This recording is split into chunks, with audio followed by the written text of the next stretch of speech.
8h31, daqui a pouquinho a gente fala mais da prestação de serviço, do carnaval, nós vamos abrir espaço para falar mais sobre a dengue agora aqui na Rádio Bandeirantes, com o médico infectologista do Hospital das Clínicas, Evaldo Stanislau, que eu gosto de defini-lo como médico do pulo do gato, porque todas as manhãs ele está conosco dando dicas importantes sobre qualidade de vida, saúde, são boletins bem didáticos para orientar mesmo os ouvintes a respeito daquilo que há de novidade na medicina e aquilo que precisa ser reforçado para que as pessoas possam ter uma longevidade e, claro, cuidarem aí da saúde para terem saúde para curtir a terceira idade. Dr. Evaldo Stanislau, seja muito bem-vindo aqui, muito bom dia para o senhor, como vai? Bom dia, Pedro. Tudo bem, graças a Deus. Ministério da Saúde prevê que o Brasil vai chegar a 4 milhões de casos de dengue em 2024. É o maior número já registrado na história. Claro que, com muita prudência, nós aqui do jornalismo da Rádio Bandeirantes não queremos fazer alarde nenhum, mas precisamos falar, precisamos botar o dedo na ferida e tocar nesse assunto para alertar as pessoas, saber o que é mito, o que é verdade e ajudar no combate à dengue e principalmente evitar que os nossos ouvintes aí possam ser, de alguma forma, alvo desse mosquito Aedes aegypti, que também é o transmissor da chikungunya e também do Zika vírus. Doutor Evaldo, vamos começar explicando o que é a dengue, quais são os sintomas para os ouvintes que não sabem. Vamos lá, Pedro. A dengue é o que a gente chama de uma arbovirose. É um vírus transmitido por insetos, né? No caso, esse mosquito que você nomeou e alguns primos dele. Ela que se caracteriza por um quadro de inflamação importante, com muita dor no corpo, com grande mal-estar, eventualmente com manchas vermelhas, e quando em formas mais severas, com fenômenos hemorrágicos, fenômenos de derramamento de líquido em cavidades do nosso corpo que não deveriam ter, e evoluindo para um choque e para óbito. Então, a dengue é uma doença muito conhecida já há muitos séculos, sobretudo nas regiões tropicais do mundo, e que há umas décadas, já a gente pode dizer no Brasil, pelo menos nos tempos modernos, desde 1986, tem convivido conosco. Doutor Evaldo, eu já ouvi falar em dengue tipo X, Y, Z. Tem mais de um tipo de dengue? A dengue ela é classificada como dengue comum, sem complicações, e dengue com complicações. E entre os tipos de dengue, a gente usa a classificação do vírus da dengue, que é classificado de 1 a 4. Então, a maior parte dos quadros que a gente vê, felizmente, estão nessa primeira etapa, na dengue clássica, sem complicações, e aí vai variar com o vírus que está circulando em cada período. O único transmissor da dengue é o mosquito, ou quem tem dengue pode passar para outra pessoa? Não, Pedro, não existe transmissão interhumana da dengue. Agora, o mosquito sim precisa da gente. Então, você pode ter mosquitos, o Aedes aegypti, que não estão infectados, mas a partir do momento que você introduz o vírus nessa região, ao picar uma pessoa, esse mosquito então passa a se infectar e ele transmite para suas gerações sucessoras ou para outras pessoas. Por que o Brasil registra muitos casos de dengue, doutor Evaldo? Pedro, como eu falei, desde 1986, o vírus da dengue voltou ao Brasil. Nós temos no Brasil uma condição climatológica muito favorável para o desenvolvimento do mosquito. Então, essa condição ela vem se mantendo ao longo do tempo e agora, com o aquecimento global, ela está ainda mais potencializada. Além disso, nós temos as questões urbanas. O Brasil é um país que tem conglomerados urbanos muito complexos, com muita oportunidade para que o mosquito se procrie. Então, dada a localização, a raiz tropical, o aquecimento, a umidade e as condições urbanas precárias em grande parte das regiões metropolitanas do Brasil, nós temos aí o mosquito deitando e rolando. E potencializado, porque ao longo dos anos o mosquito vem se adaptando. Então, ele que precisava de água limpa, por exemplo, há um tempo atrás, hoje ele se procria e se desenvolve em qualquer tipo de ambiente aquático e em qualquer recipiente. Você tem relato de mosquito crescendo de ovos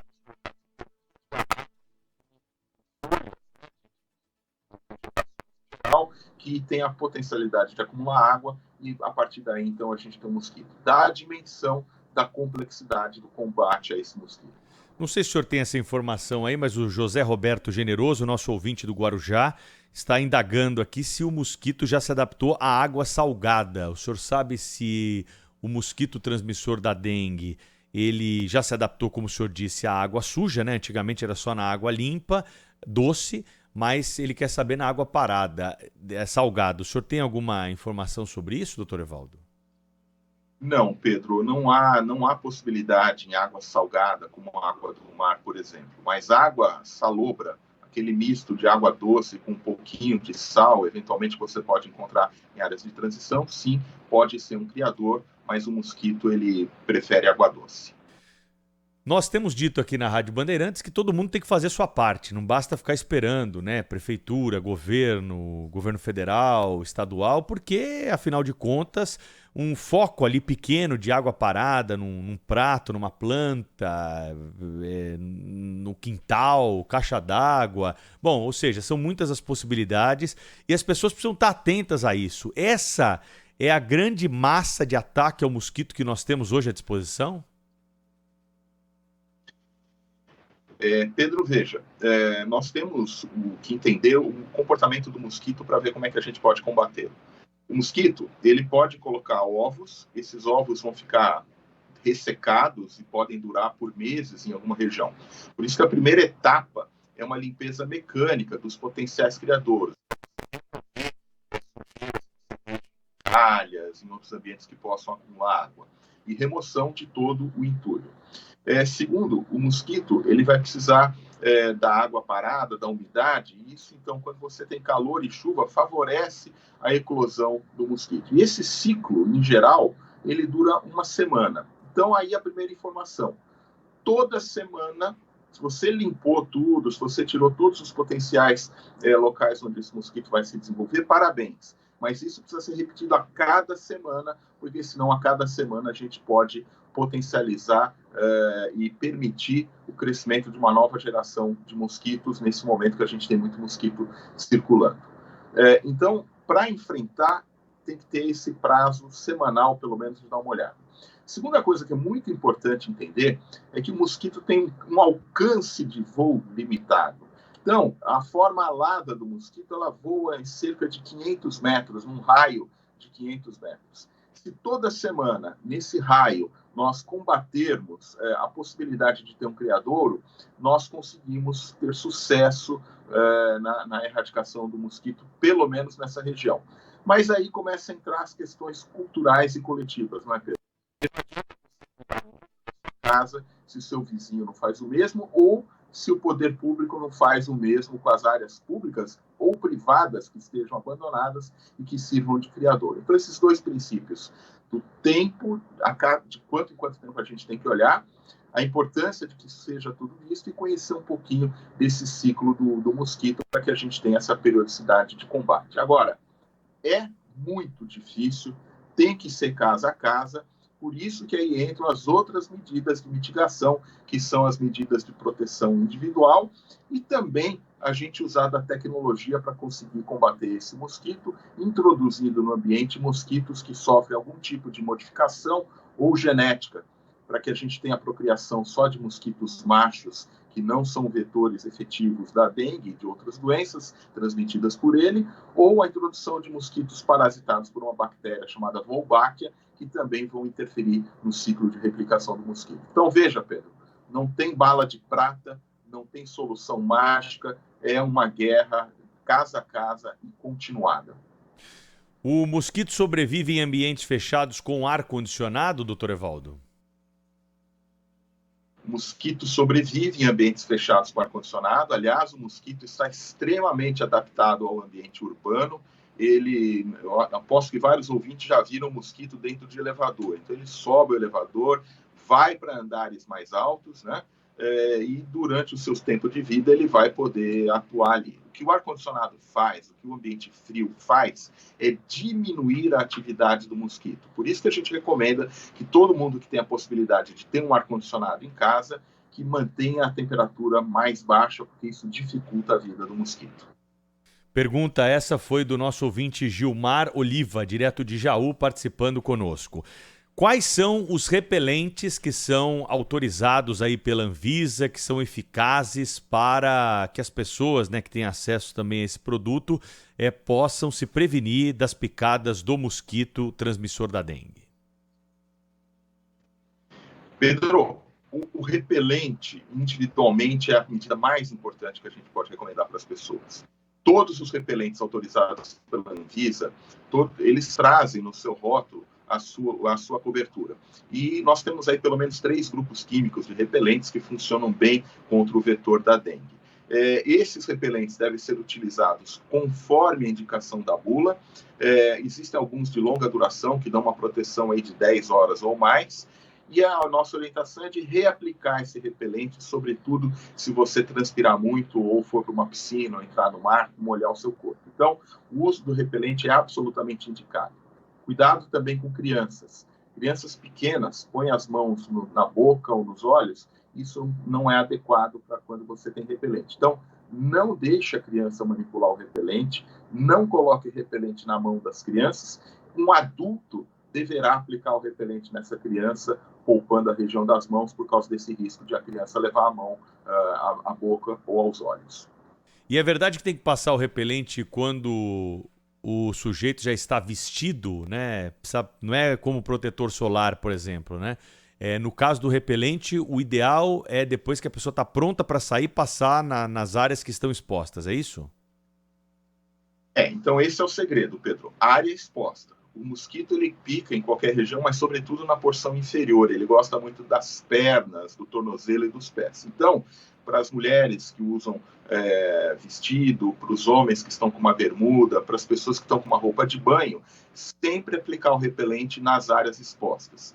Existe até a possibilidade de você aplicar o repelente até sobre a roupa. Tem alguns tecidos especiais, roupas especiais, que já trazem até essa possibilidade. Mas, de uma maneira geral, se você aplicar nas áreas expostas, nessa condição que eu expliquei anteriormente, já vai estar com uma boa proteção. Nós estamos conversando nesta manhã no Jornal Gente, da Rádio Bandeirantes, com o médico infectologista Dr. Evaldo Stanislau, falando sobre a dengue, cuidados, trazendo informações, afinal de contas, com informação também nós vamos vencer essa guerra. Remédios para dengue existem, Dr. Evaldo? Existem remédios que a gente não pode utilizar com a dengue. E aqui eu quero falar de 2 grupos de remédio que as pessoas usam muito: o ácido acetil salicílico e os anti-inflamatórios. Quem tem dengue não pode usar nada que tenha ácido acetil salicílico, a famosa aspirina, e anti-inflamatórios de uma maneira geral. Por quê? Porque não só eles potencializam os fenômenos hemorrágicos, como podem trazer algumas consequências hepáticas bastante severas. Então, o tratamento da dengue, do ponto de vista de medicamento, ele é feito com sintomáticos, e aí a gente indica dipirona ou paracetamol, que são produtos vendidos aí em farmácia, em estabelecimentos sem receita médica. Hidratação vigorosa. Então, a hidratação na dengue é o pilar da terapia. Se a pessoa não está vomitando, se a pessoa não está nauseada, ela deve beber abundantemente líquidos. E se ela eventualmente estiver com náusea, vômito ou extremamente desidratada, aí ela vai precisar passar por uma terapia de hidratação na veia, com soro e com outros expansores. Evidentemente que os pacientes que estão evoluindo com muita gravidade na dengue, eles precisam ser hospitalizados, alguns em unidade de terapia intensiva, onde serão monitorados e ações para reverter esses efeitos deletérios da dengue serão tomadas. Sobretudo nos pacientes que têm uma queda da pressão arterial, que é um grande marcador de gravidade da dengue, é aquilo que a gente chama de pacientes com choque. Esses pacientes com choque, obrigatoriamente, são tratados em unidade de terapia intensiva e são aqueles pacientes que, lamentavelmente, têm maior chance de ter uma evolução fatal. Quem teve dengue pode ter de novo? Como que funciona essa questão e esse monitoramento aí por parte da medicina? Pedro, essa é uma ótima questão, porque nós vamos falar sobretudo para os ouvintes mais velhos que residem ou no interior de São Paulo ou na região do litoral, que já viram outras epidemias de dengue. Toda vez que a gente é exposto a um tipo de vírus da dengue, nós criamos imunidade contra esse tipo. Então, as pessoas mais velhas que já passaram por outras epidemias, elas já têm uma imunidade aos sorotipos a que foram expostos. Aqueles que nunca passaram por uma epidemia estarão expostos, então, a pegar dengue. E aí vem uma outra característica da dengue em regiões onde há muita exposição. Ela vai se tornando uma doença mais da criança, por conta dessa renovação. Então, as crianças nascem, após o seu nascimento, elas não tiveram exposição à dengue, e quando surge a dengue, essas crianças vão ser expostas pela primeira vez. Então, os mais velhos que já tiveram experiência com outras epidemias e surtos de dengue, certamente já têm imunidade a 1, 2 ou talvez até 3 tipos do vírus, mas as crianças, de uma maneira geral, são mais expostas, e essa é uma característica, então, da dengue ao longo dos anos. Vai se tornando uma doença de crianças, sobretudo nas áreas de grande circulação do vírus. Pergunta caseira aqui: vinagre pode ser usado como repelente? É a pergunta de um dos ouvintes aqui, doutor Evaldo. Não, pessoal, muito cuidado com essas fórmulas caseiras, muito cuidado com esses produtos ditos naturais. Os únicos repelentes que realmente funcionam, comprovadamente funcionam, são aqueles autorizados pela Anvisa e comercializados em farmácias e outros estabelecimentos. Doutor Evaldo Stanislau tem perguntas sobre grávidas aqui também. Algum problema delas passarem esses repelentes? Algum cuidado especial com grávidas e dengue? Não, a gestante, ela deve se proteger de uma maneira importante, né? O único senão da gestante e da mulher que está amamentando é em relação à vacina, porque a vacina é feita com vírus vivo atenuado e, eventualmente, elas poderão desenvolver dengue, e na gestação a dengue pode ser um pouco mais severa. Mas, do ponto de vista do uso do repelente, nenhuma contraindicação, ao contrário, recomendamos enfaticamente que utilizem. Tem pergunta de áudio também chegando aqui, gente que está mandando mensagem para o doutor Evaldo Stanislau para saber sobre a dengue. Bom dia, meu nome é Pedro. Pergunta para o doutor se existem pessoas mais suscetíveis a picadas de pernilongo, se existe esse lance de tomar vitamina, complexo D para não ter picada. Isso é verdade ou é lenda? Pedro, agora o ouvinte Pedro, isto foi pesquisado, existem algumas linhas de pesquisa que falam que determinados tipos de sangue, os vetores teriam mais atração, e que, eventualmente, você usando determinados produtos, você exalaria um odor que, para o mosquito, ele percebe isso e seria um pouco menos atraente para ele. Entretanto, a resposta simples é não. Não confie nesse tipo de situação. Quero ser muito enfático: o que protege contra a dengue são barreiras físicas, né? O uso de roupas que cubram as áreas expostas, o uso de tela, mosquiteiros e, sobretudo, o uso do repelente. Por falar em repelente, o Christian quer saber se citronela serve de repelente para o Aedes aegypti. Christian, cai naquela condição que a gente falou, de produtos naturais que não têm uma eficácia comprovada. Então, eu recomendo a você que, além da citronela, você use essas medidas que eu acabei de falar, de vestuário e repelente individual, ou também é muito útil aquele repelente de parede que você liga na tomada e que fica exalando, então, o inseticida no ambiente.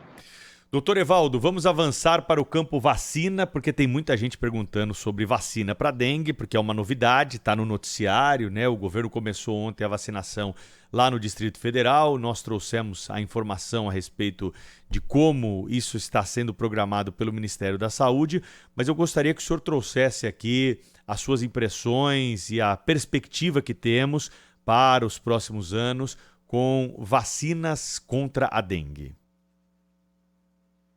Pedro, primeira coisa que a gente precisa fazer é celebrar que tem vacina contra a dengue. Há quanto tempo nós temos lidado com a dengue desde os tempos antigos? Então, ter vacina contra a dengue é um avanço da ciência fantástico. Sobretudo porque o desenvolvimento dessa vacina tem uma complexidade tecnológica grande, porque precisa ser uma vacina que proteja contra os 4 tipos do vírus e que proteja de uma maneira homogênea, sob pena de a própria vacina eventualmente levar ao risco de ter formas graves de dengue. Então, esta etapa foi superada por uma marca que a gente já está utilizando, e recentemente foi publicado no New England Journal of Medicine os resultados do estudo de fase 3 da vacina de dengue do Butantan. Então, nós vamos ter não uma, mas 2 vacinas que eu considero muito boas contra a dengue. Existe uma vacina que foi comercializada anteriormente, mas eu nem conto com essa vacina porque ela tinha limitações que impediram que ela fosse usada em larga escala. Então, primeira coisa, celebrar. Segundo, quando é que nós vamos sentir o impacto dessa vacinação? Quando ela efetivamente estiver disponível para todos, porque o principal efeito da vacina é proteger contra formas graves de dengue. Então, suponha que daqui a 3, 4, 5 anos, nós tenhamos várias marcas de vacina, pelo menos 2 disponíveis, em quantidade suficiente para atender a toda a demanda. Isto, nas próximas etapas que a gente tiver a circulação do vírus da dengue e do mosquito, nós vamos ter muito menos formas graves de dengue por conta da vacina. O Instituto Butantan está submetendo a sua vacina agora para as entidades regulatórias. Eu tenho notícias que a Anvisa vai fazer aquele esquema de submissão continuada, ou seja, conforme o Butantan vai informando a Anvisa dos resultados e das perguntas que a Anvisa tenha sobre a sua vacina, ela vai autorizar. Então, eu acredito, Pedro, que a perspectiva é, até 2024 ainda, nós termos o registro de mais uma, e a partir de 2025 a gente crescer sobremaneira a vacinação por conta dessas vacinas que já estão e estarão registradas. Ouvinte... E um adendo. Pois não. Nós teremos a vacina contra chikungunya também, que já está desenvolvida, fase de registro sendo feita, e aí eu acho que nós vamos ter um cenário epidemiológico, um cenário clínico completamente diferente, e as vacinas contra dengue e chikungunya que vão fazer isso. O senhor acabou de responder a pergunta que eu ia fazer aqui do Nico de Diadema, se a vacina também serve para chikungunya, mas o doutor Evaldo já explicou que é uma outra vacina, né, doutor Evaldo? Exatamente, outra vacina. Muito bem. Olha, tem pergunta muito aqui sobre picada do mosquito. Aqui eles querem saber se o mosquito pode picar sobre a roupa. Tem algum histórico sobre isso, doutor Evaldo? Olha, Pedro, o mosquito ele precisa da pele, do contato direto com a pele. Se for uma roupa do tipo linho, por exemplo, que tem pequenas perfurações, ou um tecido muito fino, eventualmente isso, em teoria, é possível, mas é pouco provável. Mas a gente recomenda que quando a gente se vista, né, com esse intuito da proteção, que sejam tecidos mais grossos e que não tenham perfurações que permitam esse tipo de ocorrência. Sobre a vacina, a pergunta aqui é a seguinte, do nosso ouvinte Pedro também, outro Pedro aqui conosco. Quem pode tomar a vacina contra a dengue? Tem alguma restrição? O que o senhor pode dizer? A gente sabe que a vacina hoje está sendo aplicada na rede pública para as crianças e adolescentes aí da faixa etária definida justamente pelo levantamento que foi feito nas regiões onde há mais incidência da dengue, né? Mas tem a vacina da rede privada, que está mais escassa agora, reservada aí para a segunda dose, mas de qualquer forma, como orientação geral, essa vacina que hoje já está autorizada para ser aplicada contra a dengue em 2 doses, tem alguma limitação de faixa etária? Pedro, ela tem 3 contraindicações. Pacientes imunodeprimidos, porque é um vírus vivo atenuado, gestantes e mulheres que estão amamentando. A questão da faixa etária é porque os estudos foram feitos inicialmente com essa faixa etária. Instituições regulatórias, como, por exemplo, a Anvisa da Europa, elas não colocaram limite superior de idade. Então, lá na Europa, na Argentina, aqui do lado, por exemplo, pessoas com mais de 60 anos podem se vacinar. Aqui no Brasil, a bula traz essa faixa de 4 a 60 anos, mas também há aquilo que a gente chama de prescrição off-label. Então, se um médico prescreve para o seu paciente com mais de 60 anos, ele assume a corresponsabilidade desse ato e a pessoa, então, pode ser vacinada numa clínica privada de vacinação. Na minha opinião, na opinião dessas entidades internacionais que autorizaram dessa maneira, é porque a vacina não tem risco nenhum. Então é importante a gente enfatizar isso. É uma vacina extremamente segura e que tem essa limitação de idade apenas porque os estudos iniciais foram feitos com essa população nessa faixa etária, mas não vejo que vá ocorrer nenhum problema para que a gente estenda a aplicação da vacinação para pessoas mais velhas daqui a poucos anos. É uma questão de a gente ter quantidade de vacina suficiente para que isso ocorra.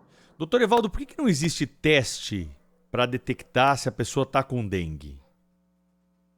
Existem testes, sim, Pedro. Os testes para a detecção da dengue, eles são testes que podem buscar o vírus da dengue, são testes mais caros, são testes mais elaborados, mas que estão disponíveis em alguns laboratórios privados e em laboratórios públicos também. Esse é o teste do PCR, a reação molecular que detecta proteínas do vírus da dengue. Ele deve ser utilizado no comecinho, quer dizer, são pacientes que estão com algum sintoma que possa ser dengue, e aí você, então, não teve tempo de fabricar os anticorpos, nos primeiros dias você faz esse tipo de teste. Agora, o teste que a gente usa em mais larga escala são os testes que detectam anticorpos contra o vírus da dengue, e esses testes começam a ficar positivos e terem sua utilidade a partir do 5º, 6º dia de sintomas. Mas existem testes muito bons, inclusive testes rápidos, daqueles que a gente faz em ambiente não hospitalar, que detectam anticorpos contra a dengue e que permitem o diagnóstico. Para a gente encerrar o nosso papo, né, essa prestação de serviço ímpar aqui que a Rádio Bandeirantes leva ao ar nessa semana para ajudar com informações para a gente combater a dengue.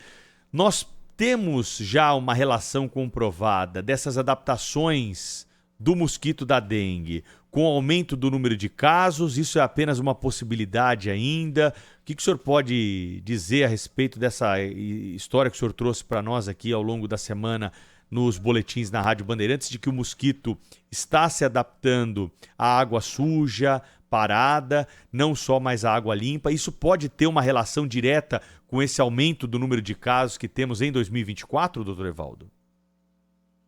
Não, sem dúvida nenhuma, existe essa adaptação do mosquito, contribui muito.